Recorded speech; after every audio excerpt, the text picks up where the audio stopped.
Tonight from many Boulevard beer fans is Say It Isn't So. They're reacting to news that Kansas City's hometown brewery is being bought by a company from Belgium. KCTV5's Justin Schmidt spoke to Boulevard's owner about what the deal will mean. Justin?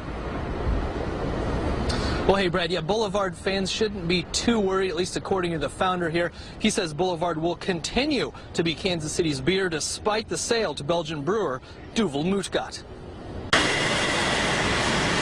I very much will be involved. I just live 4 or 5 blocks from here, and I plan on coming down here every day and doing the same kinds of things I've been doing for 25 years. Boulevard founder and president John McDonald says he's very excited for the future here at Boulevard. That's the next big thing, I think, after today is really sitting down and rolling our sleeves up and start working on expansion plans because, you know, we had those going anyway, so we need to move forward with those, and I think they will move forward even faster than we would have on our own. McDonald says for the last several years, the long-term future of the brewery he had built had been on his mind. He says he's ready to turn that future over to Duvel Mootgat. I talked to a lot of different types of entities and some other several other brewers, and the cultures matched up, the size was right. I think we have a beautiful brewery here in Kansas City that the more I got to know them and the more I listened to what their plans were for the future, the more I liked the idea of being part of that plan.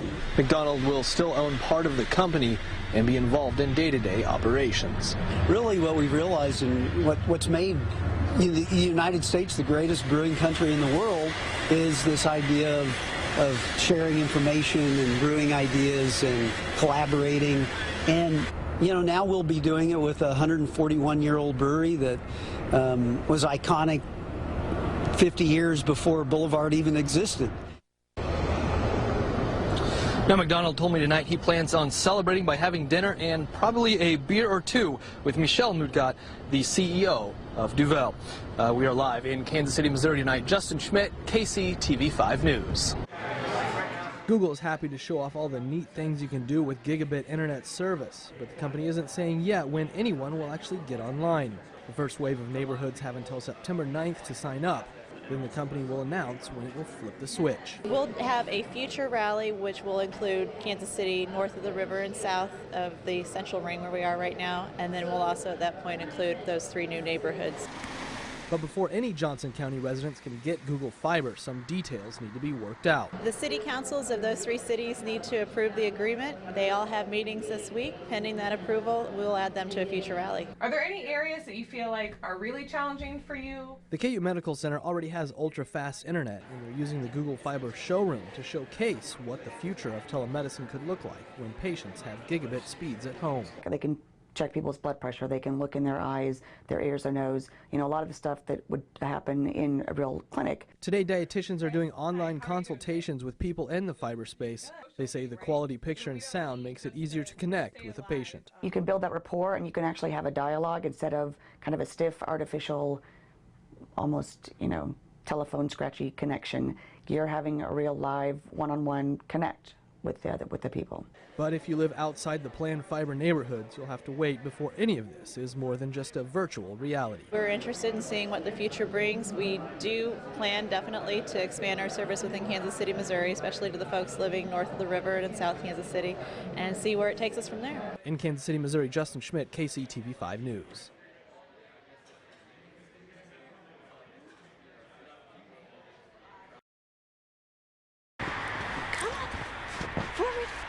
There are huge mountains of snow in the middle of the sidewalk that my dog has to take me out into the street to go around, or I have to clamber over on my hands and knees and get her to come along. That's all part of Sheila Styron's daily commute, thanks to the nearly 2 feet of snow that's fallen on Kansas City in the last week. It's not safe, it's not appropriate, it's not polite, and it's against city ordinances to not make it livable for your fellow Kansas City residents. Patrick Palmer has relied on the kindness of strangers during his commute. The snow problems can confuse his seeing eye dog.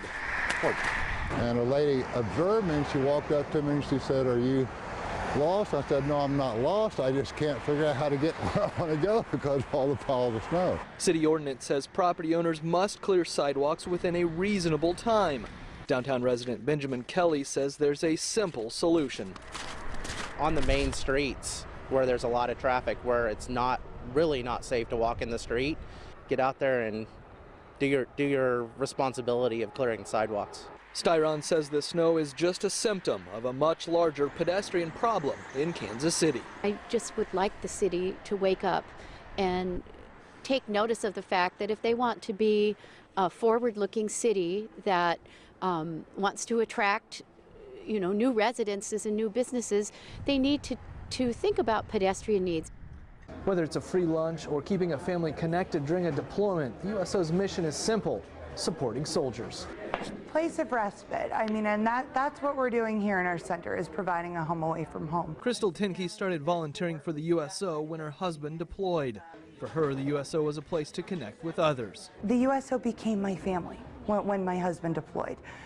I felt like I was kind of alone and on this island, and all of a sudden, I'm welcomed with open arms with other folks that were going through what I was going through. Now she's the program manager of the USO of Kansas, based at Fort Riley. In 2010, the USO Center opened as a space for soldiers and families to relax. A place for that warm smile, that thank you, or if they want quiet, whatever it is they're looking for, we're hoping to provide. But the USO also serves soldiers throughout the state.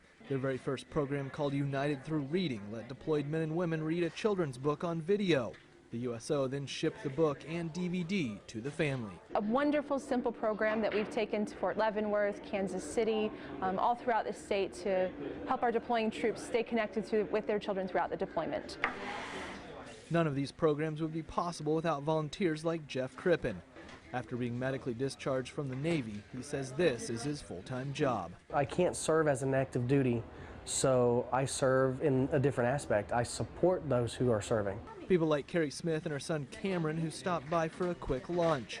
As a military wife, she says the little extras can make a world of difference. Somewhere to go that doesn't cost us any money, so it's a little bit, you have somewhere that you can go and enjoy yourself. The USO is funded entirely from donations. In Fort Riley, Kansas, Justin Schmidt, KCTV5 News.